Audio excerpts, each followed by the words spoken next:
정말 7월 13일 지금 밤 11시인데 검은 월요일이라고 불러도 될 정도로 코스피가 급락을 했고, 일단 먼저 하이닉스를 오늘 보면 좋을 것 같아서 이렇게 방송을 켜게 됐습니다.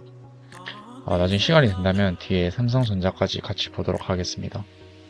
일단 숫자 먼저 말씀을 드리는 게 나을 것 같아서 7월 13일 지금 종가 기준 하이닉스는 184만 5천 원이고 하락률은 약 15% 정도 이제 이게 한국 거래소 공식 집계 기준으로는 오늘이 역사상 최대 하락률이라고 합니다.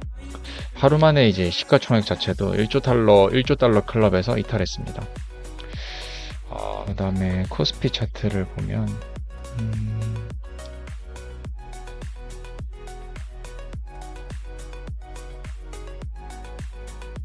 네, 코스피 자체도 9천선을 처음 돌파를 한 게 6월 18일쯤이었는데 이제 17일 만에 7천선 아래로 내려온 지금 상황입니다. 사이드카랑 서킷 브레이커 다 발동됐고 진짜 불과 거래 한 3일 전 그쯤에 이제 7월 10일에 나스닥 역대 외국 기업 최대 상장일이 있었습니다. 265억 달러 정도 있었는데 그게 이제 ADR에 이제 다들 아시다시피 나스닥에 SK 하이닉스가 상장을 한 날이었는데 알리바바 이후로 이제 역대 외국 기업이 최대 상장이라고 해서 진짜 축포를 쐈는데 3일 만에 이렇게 최대 하락이 나왔네요. 그걸 이제 먼저 마이크로적인 이야기를 살짝 하고 그다음 차트로 넘어가면 좋을 것 같아서 그렇게 진행하도록 하겠습니다. 하락 원인 자체를 크게 일단 차트 말고 매크로적인 이야기를 먼저 하자면 네 가지 정도로 정리를 할 수 있을 것 같은데, 첫 번째는 일단 지정학적 리스크가 터졌다고 생각을 합니다. 주말 사이에 이제 아마 이슈가 많이 안 돼서 모르시는 분들도 많을 것 같은데 미국과 이란이 이제 호르무즈 해협을 놓고 다시 정면 충돌을 했습니다. 이제 사실 이 월요일 아시아 개장과 함께 이 유가가 상승할 것 같다라는 그런 공포감이 반영이 됐고, 한국은 사실 수출 의존도가 굉장히 높은 나라이고 시장이라서 직격탄을 맞지 않았을까라고 생각을 합니다. 두 번째는 이제 내일 오전 한 9시쯤에 올라갈 게시물에도 언급을 한 부분인데 연준의 변화가 조금 크지 않나 입니다. 이제 3월에는 금리 인상에 대해서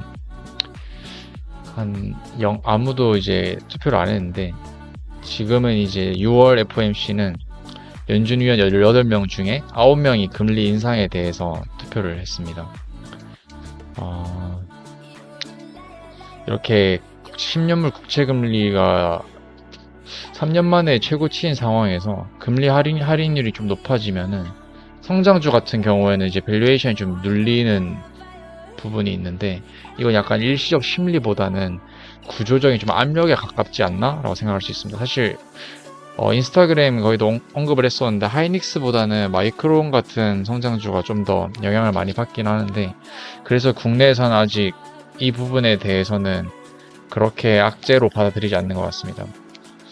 세 번째는 이제 수급인데, 수급 같은 경우는 방송을 키기 전에 제가 좀 미리 정리를 해놨어서 한국 거래소 기준으로 외국인은 1조 7천억 정도, 약 1조 7천억 정도 코스피 순매도를 했고, 하이닉스가 단독 이 1조 4천억 정도입니다. 아마 국내 시장에서 빠져나간 돈이 다 나스닥으로 향하지 않을까라고 생각을 감히 예상을 해보고, 기관은 2조 1,900억 정도를 매도했고 개인만 이제 혼자 모든 물량을 받아냈습니다. 이제 3조 8,800억 정도 개인의 매수가 나왔는데 사실 외국인 순 매도가 14일 정도 연속으로 진행이 되고 있는데, 이걸 이제 과연 할인을 한다라고 해서 쇼핑을 하면서 싼 가격에 받아 먹는 게 맞는지 저는 조금 보수적으로 접근을 할 필요가 있다고 생각을 해요.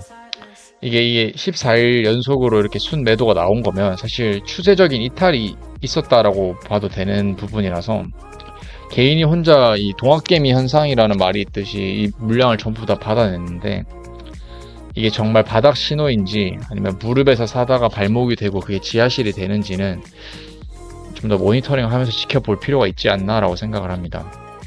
그리고 마지막 네 번째 하락 요인으로는 이벤트 소멸과 레버리지 ETF의 청산이라고 생각을 하는데 나스닥 ADR 상장은 이미 사실 이때 외국인이 추세에 이제 차익 실현을 하고 과매수를 한 부분에서 이미 나스닥 상장 부분이 반영이 되지 않았나라고 생각을 합니다. 이제 주식시장은 미래의 이제 기대치를 거래하는 시장이기 때문에 주가는 선반영 됐을 가능성이 높다라고 생각을 하고 있고 레버리지 ETF 같은 경우에도 뭔가 본주가 한 8, 9% 빠지는 매물에서 레버리지는 한 15에서 16% 빠지니까 이게 악순환이 계속 발생을 한 것 같아요.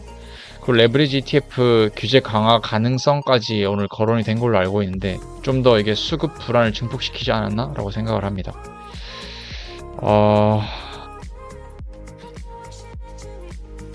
그래서 지금 이제 차트 분석을 이제 한번 시작을 해보겠습니다. 이런 부분은 다 지우도록 하고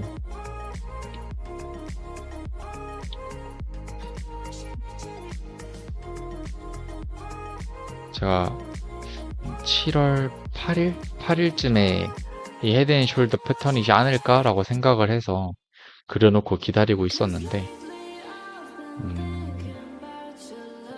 사실 헤드앤숄더가 아닐 수도 있어요. 일단 왜냐하면 헤드앤숄더 같은 경우에는 요 왼쪽 어깨와 오른쪽 어깨의 비율 자체가 지금 맞지 않아서 조금 더 횡보를 하고 떨어졌으면 더 이쁜 헤드앤숄더의 모양인데 지금 헤드앤숄더로 어쨌든 일단 넥라인이 이탈이 됐기 때문에 조금 더 하락의 가능성을 열어두고 기다리는 게 낫지 않나라고 생각을 하고 있습니다. 그리고 또 날봉 기준으로 이제 더블 하락 다이버전스가 걸려있는 모습이라서 과매수가 이미 진행된 상태고 매크로적인 이야기도 덧붙이자면 ADR 상장 자체가 더 이제 주가 자체가 미리 선반영이 됐지 않나라고 생각을 합니다. 그리고 항상 보듯이 이 파란색 진한 선 같은 경우에는 360일 선의 이평선인데 캔들과 이격을 줄이려고 더 떨구거나 이제 이평선을 끌어올리기 위해서 횡보하거나 강한 하락이 동반될 것 같습니다. 첫 번째 방송에서 사실 삼성전자도 이런 추세를 많이 봤었는데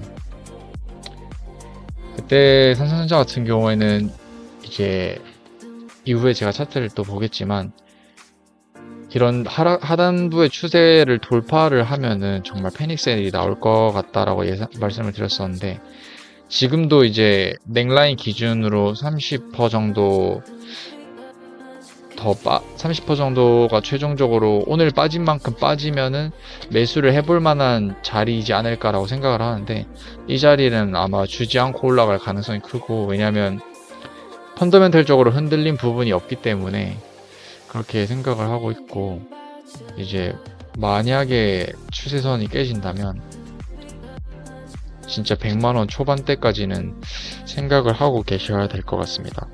아마 주변에도 이제 한 260만원, 270만원 선에서 매수를 들어가시는 분들이 좀 있다고 얘기를 들어서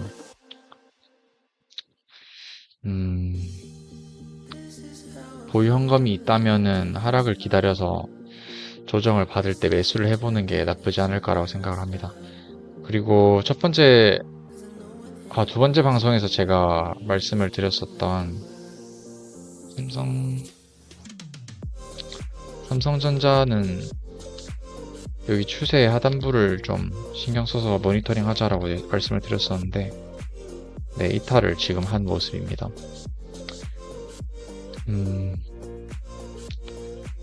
일단은 이탈 이후에 224,500원 정도가 매물대로 작용을 해줄 것 같은데 하이닉스의 흐름이 더 하락이 남은 상황에서 여기 반등보다는 한 20만원 선까지는 조금 와주지 않을까라고 생각을 하고 있습니다.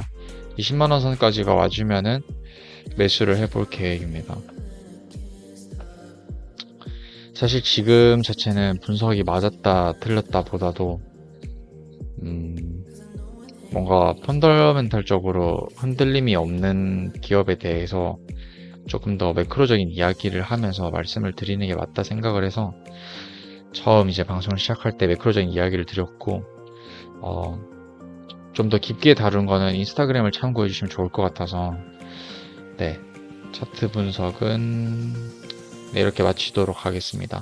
이후에 좀 더 모니터링을 하다가 유의미한 반등 자리가 나오거나 아니면 매수해 볼 만한 기업이 있다면 그때 다시 방송을 키도록 하겠습니다. 네, 오늘도 감사합니다.